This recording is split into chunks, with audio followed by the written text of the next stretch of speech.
కిందికి 27వ వచనంలో ఏం చెప్తున్నాడు చూడండి. యవ్వన కాలమున కాడి మోయిట నరునికి మేలు, అతని మీద దాన్ని మోపినవాడు యెహోవాయే. యవ్వన కాలమున కాడి మోయడం అంటే ఎక్కువ యూత్ మీట్స్లో, యూత్ సెమినార్స్లో, యూత్ ఈవెంట్స్లో, స్పెషల్ యూత్ మీట్స్లో ఎక్కువ వాడే రెఫరెన్స్ ఏదండి? ఈ రెఫరెన్సే. కొంతమంది ప్రసంగాలు చెప్తుంటే తిరమారం ఉండదు ప్రసంగాలు. ఆ రెఫరెన్స్ ఏంది మనకు అర్థమవుతుంది. ఒకరెవరో ఆ మధ్య మరియమ్మ గారు రెఫరెన్స్ తీశారు. మరియమ్మ రెఫరెన్స్ ఇప్పుడు సెట్ అవుద్ది అసలు? మరియమ్మ రెఫరెన్స్ తీసి ఇదిగో ధన్యురాలు, నువ్వు ధన్యురాలు పెట్టి నీ వాట్సాప్ వ్యవహారం మాకు తెలుసు. నువ్వు మరియమ్మ రెఫరెన్స్ పెట్టుకోవచ్చా? కొన్ని రెఫరెన్స్ సందర్భానుసారంగా తీసుకోకపోతే ఏమవుతుంది చెప్పండి? ప్రమాదం అయిపోద్ది. వాక్యాన్ని చదవడం ఎంత ప్రాముఖ్యమో, వాక్యాన్ని చెప్పడం ఎంత ప్రాముఖ్యమో, వాక్యాన్ని క్రమానుగతంగా బోధించడం కూడా అంత ప్రాముఖ్యం. సందర్భం గాలికి వదిలేసామో రక్షించే వాక్యమే చెప్పండి శిక్షిస్తుంది, గుర్తుపెట్టుకోండి. అంత ప్రమాదం ఇది సందర్భం. యవనస్తులు ఉన్నారట, వాళ్ళు ఫీల్ అవుతున్నారట. ఏమని ఫీల్ అవుతున్నారు? యవనస్తులు కాడి మోయట నరునికి మేలు. యవనస్తులకి చెప్తున్నాడు యెర్మీయా ఏమని? ఒరే మీరు ఫీల్ అవ్వకండ్రా, యెహోవా మోపు కాడి మొయ్యండ్రా, మేలురా మీకు అంటున్నాడంటే సిచ్యువేషన్లోకి వచ్చింది, సందర్భంలోకి రండి. సందర్భం ఏం జరుగుతుంది? వాళ్ళ తండ్రులను చంపేశారు, నెక్స్ట్ వాళ్ళ తల్లులను విధవరాలు చేశారు, నెక్స్ట్ సంసారాలను చెరిపేస్తారు, నెక్స్ట్ కన్యలను చెరిపేస్తున్నారు, నెక్స్ట్ అన్నం దొరకట్లేదు, నీళ్ళు దొరకట్లేదు, భుజాల మీదకి ఎక్కారు, సంగీతాలు లేవు, గొడ్డు పారిపోయింది, మీదకెక్కి పాటలు పాడండ్రా అంటున్నారు. ఈ పరిస్థితుల్లో యువత ఫీల్ అవుతున్నారంట. ఏమని ఫీల్ అవుతున్నారంటే ఏటి మాకు ఈ కర్మ ఏంటి అని ఫీల్ అవుతున్నారు. మాకు ఈ బాధ ఏంటి, ఈ చెర, ఈ కాడి ఏటి, మాకు ఈ పరిస్థితి మోయలేకపోతున్నాం. మా అయ్యలు ఏదో చేస్తే మేము అనుభవించడం ఏంటి?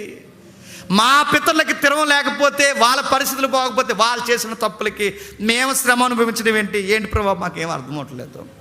వాళ్ళు చేసిన తప్పులకి మేము బాధలు పడడం ఏంటి? మా తండ్రుల తప్పులు మేము పోయడం ఏంటి ప్రభావ? ఈ లాజిక్ ఫీల్ అవుతున్నారంటే ఎవరు? ఇశ్రాయేలు యువకులు, యోధా యువకులు. మా పితరులు తప్పు చేస్తే మేము బాధపడడం ఏంటి?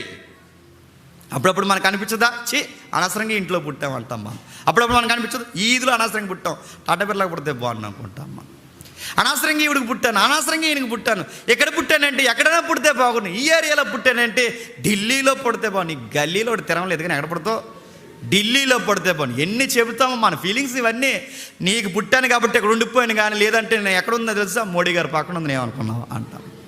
ఎన్ని ఫీలింగ్స్లో ఎన్ని ఎక్స్ప్రెషన్స్ ఇస్తాం మనం. వీళ్ళు కూడా అలా ఫీల్ అవుతున్నారు. మాకి బాధ ఏంటి ప్రభా? మా పితరులు చేసిన తప్పులకి మేము మోయడం ఏంటంటే లాజిక్ చెప్తున్నాడు యెర్మీయా. మేము మొయ్యడం ఏంటనే ఫీల్ అవ్వకండి, ఇది మేల్రా అని చెప్తున్నాడు.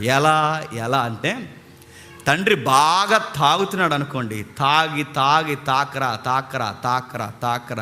అని చెప్తా తాగుతాడు. చెప్పేగోళ్ళు తాగేస్తారండి. ఏంటో మరి కొంతమంది చెప్పేగోళ్ళు తాగేస్తుంటారు.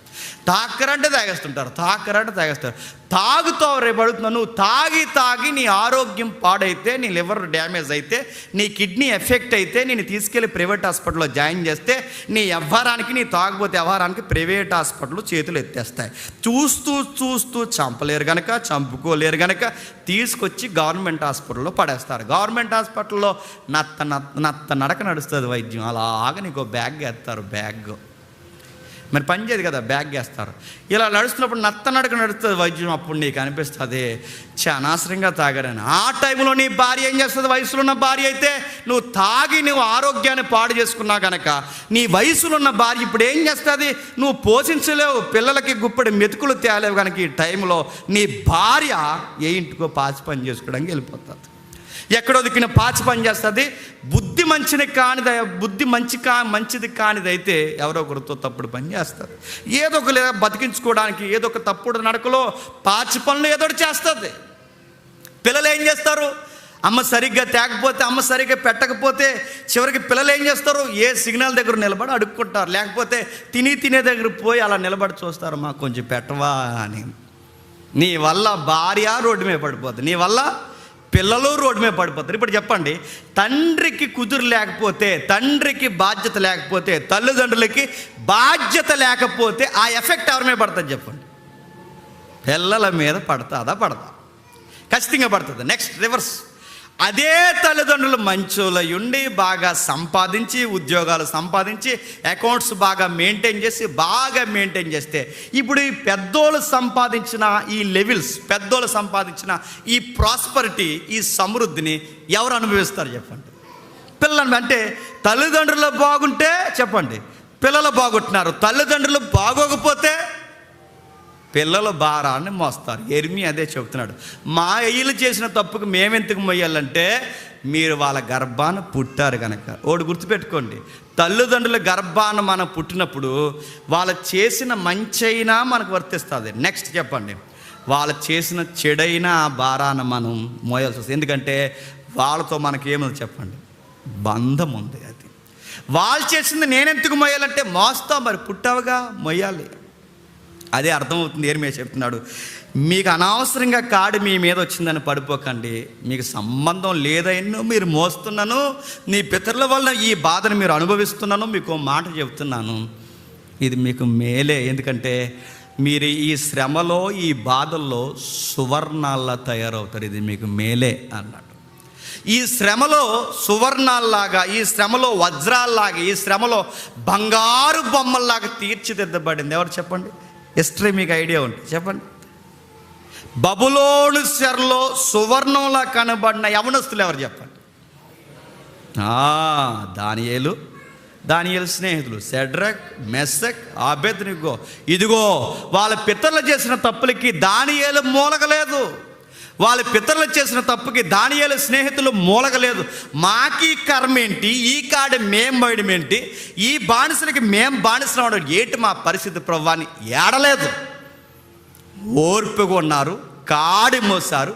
ఆ శరనే కాడి మోస్తే ఆ కాడి వాళ్ళకి ఏమైపోయింది చెప్పండి? మేలైపోయింది. ఎంత మేలైంది?